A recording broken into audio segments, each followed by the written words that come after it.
रजत के घर में घुसते ही सोनाक्षी का मन अंदर से दरक गया। हालांकि रजत उसका पति था, परंतु जब से सोनाक्षी को लगा कि उसके प्रति अपने कर्तव्यों और दायित्वों का पूर्ण रूपेण निर्वाह नहीं कर रहे हैं, तब से सोनाक्षी भी भरमुंह बात नहीं करती।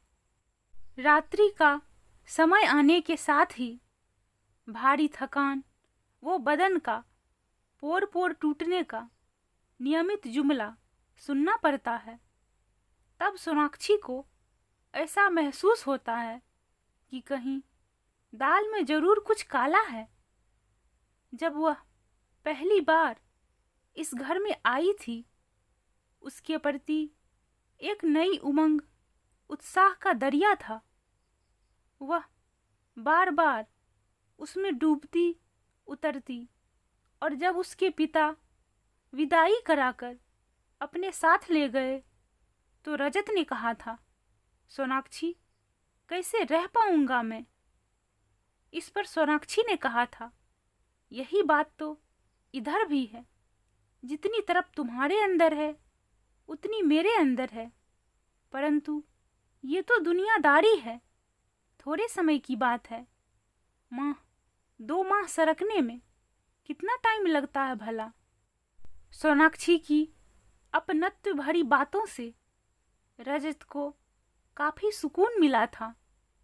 2 महीने बाद जब सोनाक्षी इस घर में दूसरी बार आई थी, तो उसके प्रति रजत ने कोई खास दिलचस्पी व रुचि नहीं दिखाई। न आने की खुशी का इजहार किया, न बिछड़ने की गम की परछाई थी। दाम्पत्य जीवन सुखमय, खुशहाल व समृद्ध तभी होता है जब तन और मन दोनों तृप्त हों। आज उसे आए 15 दिन हो गए हैं, परंतु एक दिन भी पति का सुख नसीब नहीं हुआ। क्या सोच रही हो सोनाक्षी? रजत रटा रटाया वाक्य बोला। कुछ नहीं, वह रूखेपन से बोली। उसकी बातों में तनिक भी अपनत्व व स्नेह का भाव या रस नहीं था जो रजत को आकृष्ट कर सके अपनी ओर, क्योंकि यह जुमला इन 15 दिनों में कई बार आजमा चुकी है, परंतु कभी भी संतोषजनक फल नहीं मिला। उसने दूसरा रुख अख्तियार कर लिया ताकि उसका पति कुरेदे और वह इतने दिनों का हिसाब मांगे। उदास हो रजत तनिक मुस्कुराते हुए बोला, मैं सब समझता हूँ सोनाक्षी, तुमको वह सुख नहीं मिल रहा है जो हर पत्नी अपने पति से अपेक्षा रखती है। रजत के इतना कहते ही सोनाक्षी को जैसे छेड़ने का एक अवसर मिल गया। वह बोली, एक पर आश्रित रहते तब न। सोनाक्षी, तुम होश में तो हो। रजत को इतना कहते ही अब की बार सोनाक्षी के सब्र का पैमाना सीमाओं के बांध तोड़कर बाहर आ गया। तुम मर्द मानुस एक ही थाली के चट्टे बट्टे हो। रजत भौचक्का होकर टुकुर टुकुर सोनाक्षी का चेहरा देखने लगा था। काफी क्षण के पश्चात बोला, तुम सरासर लांछन लगा रही हो मुझ पर। हकीकत को लांछन में क्यों बदल रहे हो? सोनाक्षी का तेवर उत्तेजित होकर तीखेपन में बदल गया। आधी रात गुजरने के बाद घर आते हो, कहाँ रहते हो इतनी रात तक? कौन सौत है वह? अभी सोनाक्षी कुछ और कहती, इससे पहले ही रजत का हाथ हवा में लहराया और झटके के साथ तराक से सोनाक्षी के गाल पर पड़कर वापस लौट आया। सोनाक्षी इस स्थिति के लिए तैयार नहीं थी। थप्पड़ लगते ही वह धड़ाम से जमीन पर गिर पड़ी। ना समझ कहीं की रजत गुर्राया, बस सिर्फ अपना देखती हो, दूसरे के ऊपर क्या बीत रही है इसका तनिक भी गम नहीं तुमको। तुम ये पूछती आखिर मुझसे उपेक्षितों की तरह क्यों पेश आ रहे हो, क्या कारण है? तो मैं मानता कि भीतर से जितना मैं दुखी हूं उतना तुम भी दुखी हो, पर इंसान को गलत रास्ते ही अधिक सूझते हैं। सोनाक्षी तब तक उठकर सहमी सिकरुई खड़ी हो गई थी। हिचकियों का दौर अपने चरम पर था। चेहरे पर पश्चाताप की परछाइयां खिंच गई थी। अभी उसने बोलने के लिए मुंह खोला ही था कि रजत फिर शुरू हो गया। हृदय के अंत की गहराइयों में जो बात खलबली मचा रही थी जुबान पर आ ही गई। इतना कह रजत वापस जाने के लिए मुड़ा ही था कि लालटेन की मध्यम रोशनी में फर्श पर खून का धब्बा देख सहम गया। उसने नजरें उठाकर सोनाक्षी को देखा। सर फटा देखकर पूर्व की बातें भूल उसने उसके जख्मों पर हाथ रख दिया था। सोनाक्षी खामोश तब तक पूर्ण रूपेण होश में आ गई थी। उसने अपनी जेब से रुमाल निकालकर सोनाक्षी के सर पर बांध दिया और दराज से मरहम ले आने दूसरे कमरे की ओर दौड़ा। मरहम लेकर आते ही उसने जख्म पर से रुमाल हटाकर मरहम लगा दिया। सोनाक्षी खामोश दृष्टि से रजत के चेहरे को निरंतर पढ़ती रही। वह मन ही मन सोचने लगी, क्या उसका पति उसे छोड़कर किसी दूसरे के साथ रंगरेलियां मना सकता है? जख्मों को सहला रहे हाथों में कितना प्यार, अपनत्व वह सने भरा था। जब रजत ने मरहम लगाकर हाथ हटाया तो सोनाक्षी ने उसके हाथों को पकड़कर चूम लिया था। आंखों में ढेर सारे पश्चाताप का जो भाव छिपा था वह सने सने अश्कों के रूप में ढलकर आंखों की राह से बहने लगा था। मुझे माफ कर दीजिए, रजत स्वच्छंद हंसी हंसते हुए कहा।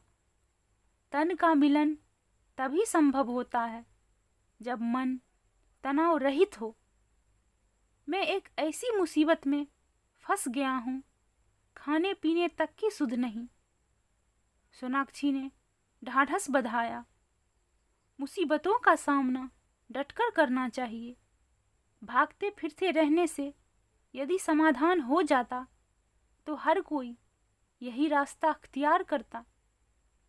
रजत अपलक सोनाक्षी को देखता रहा। उसे देखकर कभी ऐसा नहीं लगा कि थोड़ी देर पहले इस कमरे का वातावरण कितना तनावग्रस्त था। रजत बोला, भारी मुसीबत सामने आ पड़ी है। मेरे दफ्तर में मेरे हाथों से तकरीबन 50,000 रुपए का गबन हो गया है। फाइनेंस कंपनी में हूं ना, पैसे का कारोबार तो होता ही रहता है।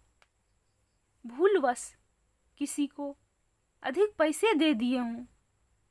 तब सोनाक्षी ने बात आगे बढ़ाई। मेरे पास अब कोई फंड भी नहीं। सारे फंड वो बैंक में जमा रुपए बहन की शादी में स्वाहा हो गया। और यहाँ 50,000 की बात है, पास में 10 रुपए भी नहीं। तो मैं बाबूजी से 50,000 ले लूं?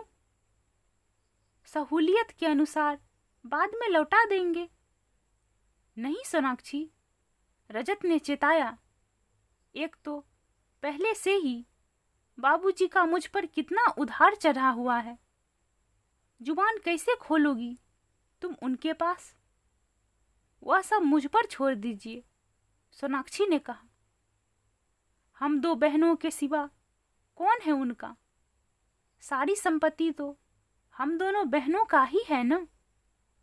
खैर, रजत गंभीर हो गया, बोला, तुम्हारी छोटी बहन माधुरी के पति का क्या नाम है? हाँ, शिवम।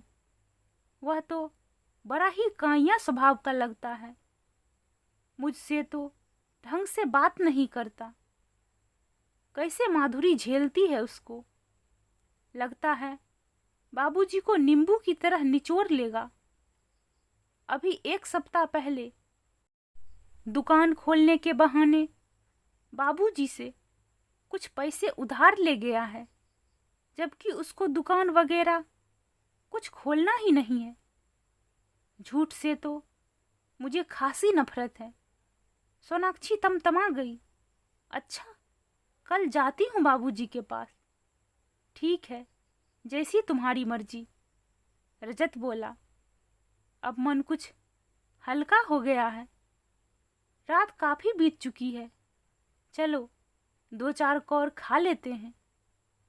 वैसे मेरी तो तनिक भी खाने की इच्छा नहीं थी, परंतु तुम्हारी बातों से मुझे काफी हिम्मत बंधी है और दिल को चैन वो सुकून नसीब हुआ है।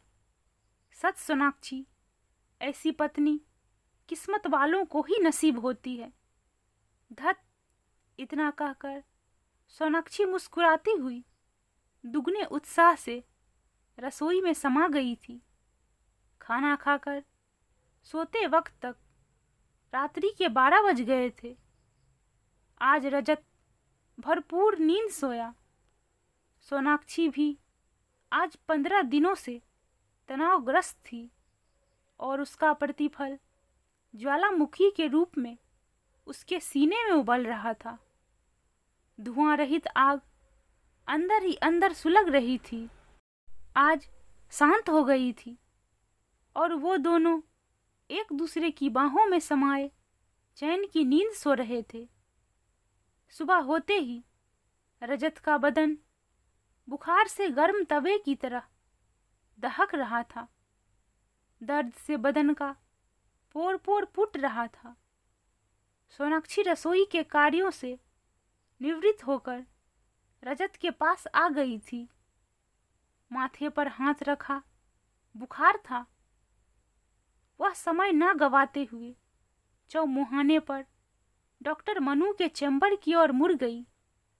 इधर रजत बिस्तर से उठकर दराज से बुखार की दवा निकाली और पानी के साथ गटक कर वापस बिस्तर पर आ गया। घंटे भर के उपरांत रजत का बुखार उड़नछू हो गया था। उसने कमरे से निकलकर अपने पड़ोस घर से अपने दोस्तों को फोन करके बुला लिया था। सोनाक्षी के घर आते तो दिन का सूरज सर पे सवार होकर आग का गोला बरसाने लगा था। सोनाक्षी अकेले ही घर वापस आ रही थी, क्योंकि सोनाक्षी जब डॉक्टर मनु के पास पहुंची थी उस समय उनके पास रोगियों की लंबी कतार थी। डॉक्टर मनु ने सोनाक्षी के घर का पता लिखकर काम से निपटने का आने का इत्तला देकर उसको वापस भेज दिया। सोनाक्षी को जीने की सीढ़ियां चढ़ते वक्त रजत का प्रफुल्लित स्वर उसके कानों से टकराया। वह काठ की तरह वहीं खड़ी हो गई। रजत अपने दोस्त सुधीर और राकेश से कुछ कह रहा था। यार, कुछ पाने के लिए कुछ खोना पड़ता है। एक पखवाड़ा किस तरह काटा वह मैं ही जानता हूँ। कलाकार वही सफल होता है जब चेहरे का अभिनय के मुताबिक भाव लाता हो। सच यार, मेरा अभिनय तो लाजवाब था।